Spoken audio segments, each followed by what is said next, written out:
Hello learners, welcome to the 40th lecture in this NPTEL course on the 20th century women's novel. In the previous lecture, I discussed ideas of fictionality and reflected on the relation between truth and fiction and how this difference is negotiated by writers of novels and how this negotiation is central and formative for the genre of prose fiction to exist in the first place. I also promised that I would connect this discussion to the politics and the context in apartheid and post-apartheid South Africa.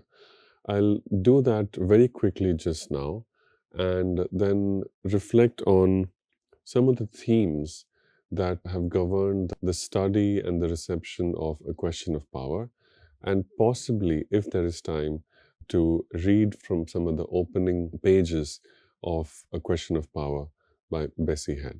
So the first, truth and reconciliation, are important terms in late 20th century South Africa, and especially South African fiction that engages with this painful and violent historical reality. A lot of writers of novels have examined the ethical implications of truth and reconciliation. It's one thing for the government to say that narratives of truth will produce reconciliation, but it's quite another to observe and chronicle the movements of the heart, the emotional evolution as these truthful narratives of violence are described and as they come to the public consciousness. As the writers of this time, writers like Bessie Head, but also other writers, and I think writers who are more well-known, more famous than Bessie Head, are writers like Nadine Gordimer, James Coetzee, Andre Brink, and several others. One of the first things that writers help us understand is that truth itself is an extremely fraught and ambiguous category. Race, the embodiment of race, the social meanings of race, and the violence that was justified and inflicted through these definitions of race ensures that truth is no longer very easily definable or even verifiable. So what was the truth of apartheid depends very much on who you ask, who is telling the story, and from whose perspective we are hearing the story. So that was the first problem. But then also the meanings of reconciliation. What did reconciliation mean? In a sense, without reparations. Reparations is a very important word, and it's become especially important in early 21st century America, but also in all parts of the world, especially after the discourse of reparations and the campaign that it's not enough to simply acknowledge or admit and apologize for benefiting and drawing material resources from chattel slavery, but it was necessary to go beyond and to actually compensate victims of slavery and their ancestors and their offspring and the individuals who have suffered generational trauma and who have been deprived of economic resources. So there's this campaign, and I think the writer who has done the most to help bring this conversation about reparations into the mainstream of popular discourse is Ta-Nehisi Coates with his books We Were 8 Years in Power. And I think the essay on reparations was first published as a column in the Atlantic magazine and later published in this book, We Were 8 Years in Power. In a way, the suspicion and the conversation about reconciliation and especially the skepticism about reconciliation that was expressed in the work of several Anglophone South African writers, in a way it anticipates that, although it doesn't go that far. And one can easily see why that is the case. In the case of, say, James Coetzee, there's a very strong conservatism. James Coetzee, while being rightfully and ethically offended by the violence that was committed under the name of apartheid, refused to take a very militant position against the Afrikaans community. So James Coetzee, speaking personally, was very much sympathetic to the Afrikaner culture and the Afrikaner heritage. And that complicated Coetzee's political and public position, although expressed indirectly through his fiction, against the Afrikaner government. And this is important to note because a brief history of apartheid will tell anyone that the community most directly responsible for instituting apartheid was the Afrikaner National Party. And the person was Dr. D.W. Mallon. And so James Coetzee was limited by his own heritage and therefore could not take a position that was as critical and as strong as we find, let's say, in the work of Nadine Gordimer. And the very well-known feud between these two writers, Nadine Gordimer and James Coetzee, has to do with the willingness or the commitment that a writer of fiction should be able to or must demonstrate in their public utterances against what they consider to be the wrongful practices of their government. Nadine Gordimer famously accused Coetzee of writing from a very, very privileged position, and I think this was a review of Coetzee's novel Life and Times of Michael Kay.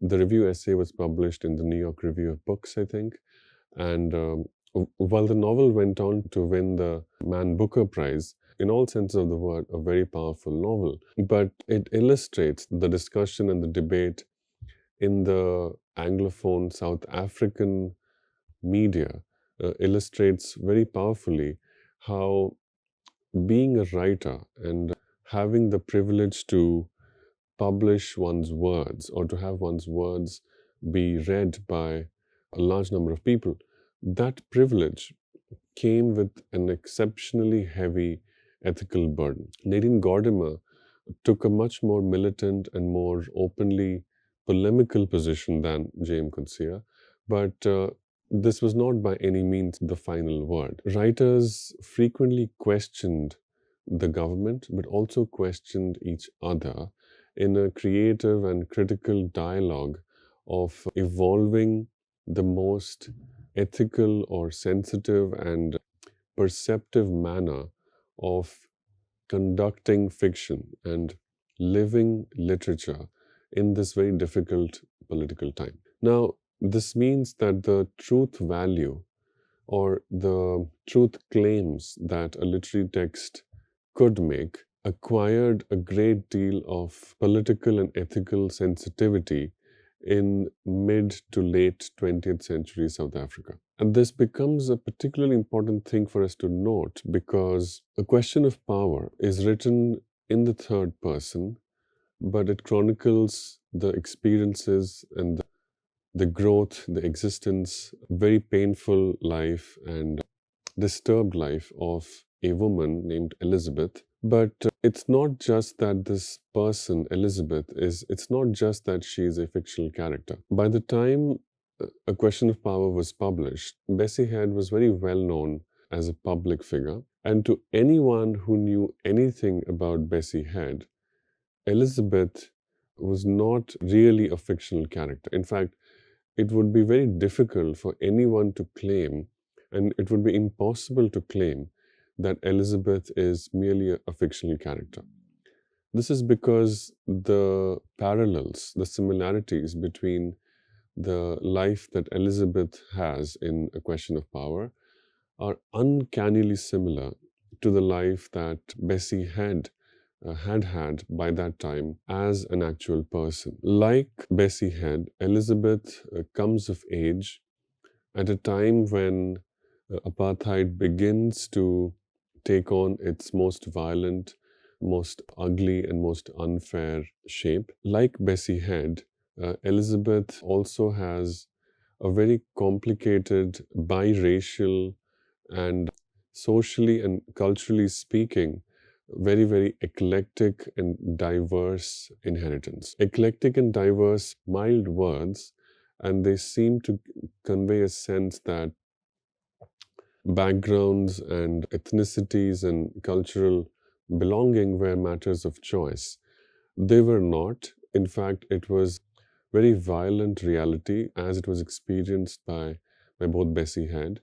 And both Bessie Head and Elizabeth suffer very violently the consequences of falling into particular social and cultural backgrounds. I've been speaking in a very abstract way for quite some time, so I'll switch now and speak more specifically. Bessie Head was born in the year 1937 in an institution, the Napier Mental Health Institution in Pietermaritzburg, South Africa. The contexts of Bessie Head's birth were that her mother was confined there as it was learned that she was pregnant. And the reason for that is that it was suspected that she had become pregnant with a black man, a native who was working in the family estate. Bessie Head's mother came from Scottish lineage and they were landowners. They owned a lot of horses,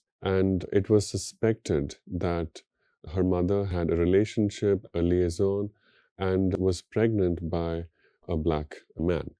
This was enough for the family to confine her to a mental health institution, and that's where Bessie Head was born. This is the exact thing that happens to Elizabeth in A Question of Power. And just like Bessie Head, her later life is also complicated because she finds out this reality of her own birth and of her family's abandonment of this child, her family's decision to relinquish all ethical duties, responsibilities, simply because they decided to conform to the prevailing conventions and social taboos of the time. The early 20th century was a time when race relations were more in the realm of convention and taboo, and less so in the realm of law. The hardening of taboos into laws began in the year 1948 when the National Party, which was the single organization of the Afrikaner community, won the election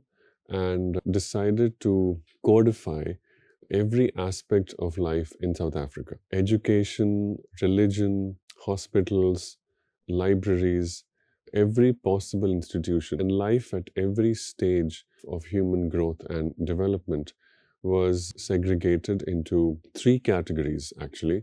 Not black and white, but European, African, and colored. So this was the reality, but even before these laws were actually enacted, people organized lives around an essential separation. And so I'll take a moment to contextualize apartheid a little bit. And to understand apartheid as a political reality, it's important to understand a little bit about the history of how South Africa, and not just South Africa, but the south of Africa, was civilized in the academic sense of the word, because civilization has always existed. Civilized in double quotes refers to the time when a certain group of individuals decided to give a place and a culture a name that they could understand. So, in the early to mid 17th century, the Dutch East India Company established a post in the region which would later become South Africa. And this, in some ways, began the 19th century scramble for Africa, in which several European nations, including England, Belgium, and several European nations began to compete for a share of the natural resources that were available in Africa, including the human beings of Africa. And in the early 20th century, in the year 1910, the four colonies that would later make up the region that is today called South Africa were united in what is called as the Act of the Union. And these four colonies were ruled by two dominant political parties, the National Party and the British Party. The names of these parties will be on the screen. Now, in 1948, the National Party, led by the Afrikaner community, won the elections, and they set about codifying and hardening into actual law the segregationist practices which were in place for the longest time. So, in a way, apartheid can be said to have begun in the year 1948. And I'll talk a little bit about Bessie Head and Elizabeth a little bit later.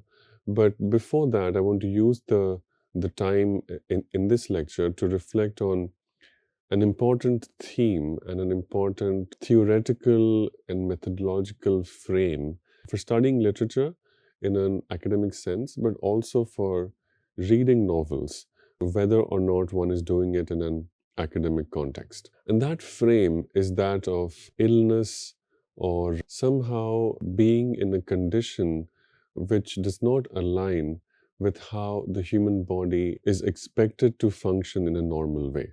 So, the experience of not normal or apparently abnormal body, how that experience has been thought of, described, theorized, and how that history of the theorization and the framing of the experiences of inhabiting abnormal bodies can have an important consequence for reading novels.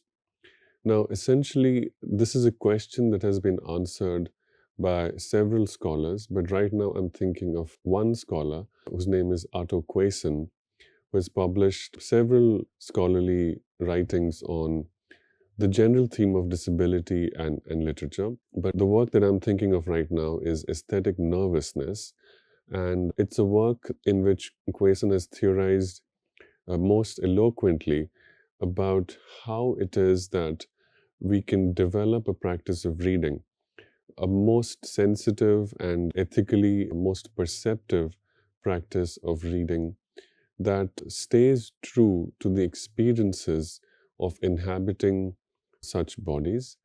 And essentially, what's true for Quayson, who aligns with the great tradition of disability studies scholars, that the first truth about inhabiting bodies that do not fit the description of normal is that this experience has been wrongly identified as emerging from the individual who inhabits an apparently abnormal body, and whereas in reality it reflects more about the community in which these bodies are deemed to be abnormal. But essentially, the thesis about reading that Quayson provides us, and which I will be carrying forward in the next lecture, is that disability is an important reality because it has an implication for how writers and readers engage with this reality.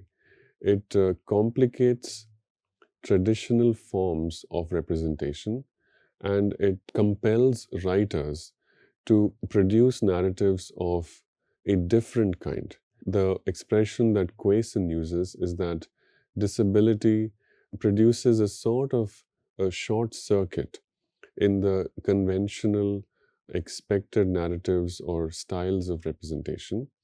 And a similar short circuit is to be expected in the experience of readers as well, readers who are trying to make sense of these narratives. And here, Quayson is, of course, continuing and expanding and carrying forward the thesis of narrative prosthesis, which was coined earlier by Mitchell and Snyder. So, why am I thinking about disability? Why should we think about disability? And what does all this have to do? So, I think one very obvious context is the biographical. I mentioned briefly that Bessie Head was born in a mental institution because her mother was confined there because her family abandoned her because they believed they aligned themselves, that is, Bessie Head's mother's Scottish family, they aligned themselves wholeheartedly with the immorality law.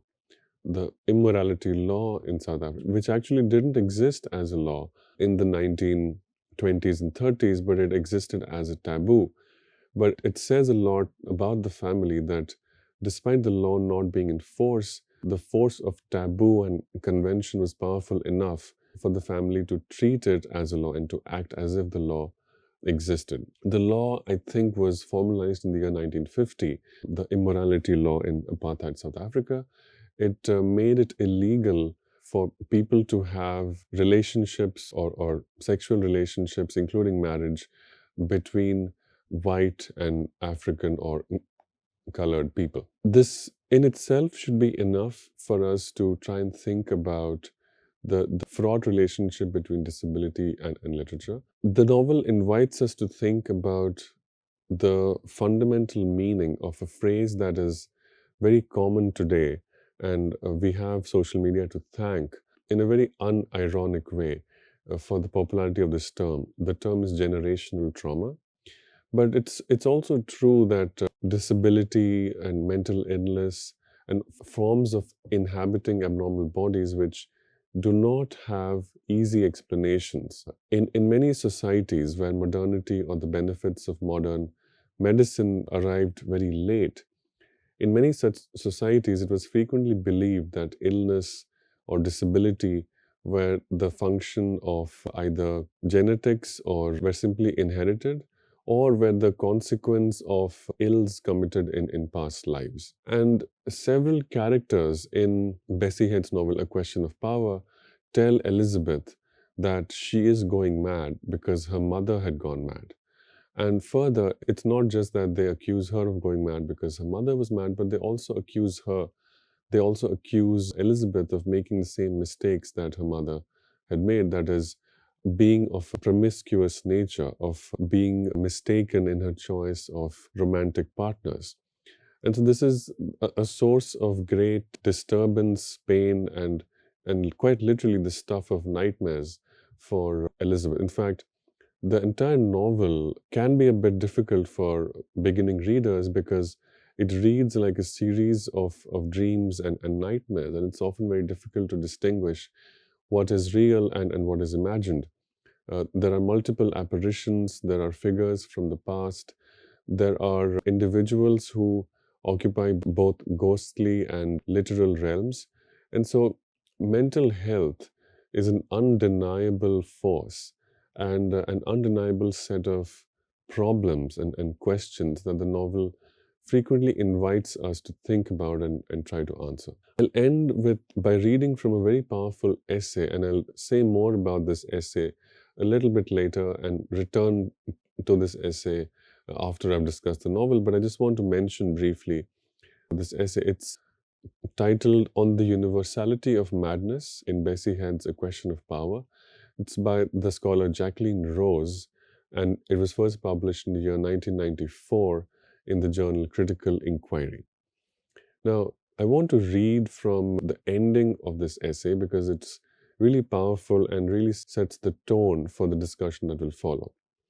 Jacqueline Rose writes, "One of my paths to Bessie Head was via Sylvia Plath. In Plath's case, diagnosis had been so offensive, the only possible response was to politicize her suffering, but in a way which, it seemed to me, involved taking out the mind. This struck me as expressive of a more general problem. It has become a commonplace of recent literary and cultural theory to point to the unconscious as a challenge to the dominant. The psyche knows better than the worst of the culture. The mind is also, if not only, its own place. But once you grant the unconscious, if that is what we want to call it, even such partial autonomy, how do you deal with what can appear as not just its self-creating, but also its self-destroying laws? What do you do, to put it more simply, when it comes up with something you don't like?" Interestingly for me, both Megan Vaughan and Shula Marks, in their writings on Africa, refuse to read psychic disturbance purely in terms of social and racial oppression. One, because the culturalist argument has been used historically to imply that the natives are not up to the strain of Western culture.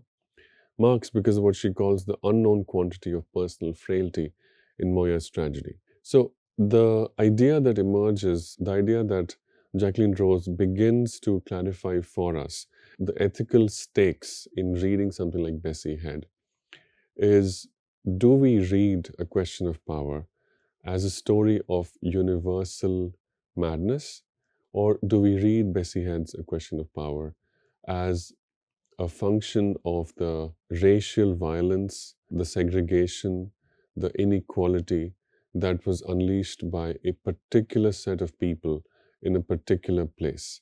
That is, the social conventions that were the precursor to apartheid era laws in South Africa.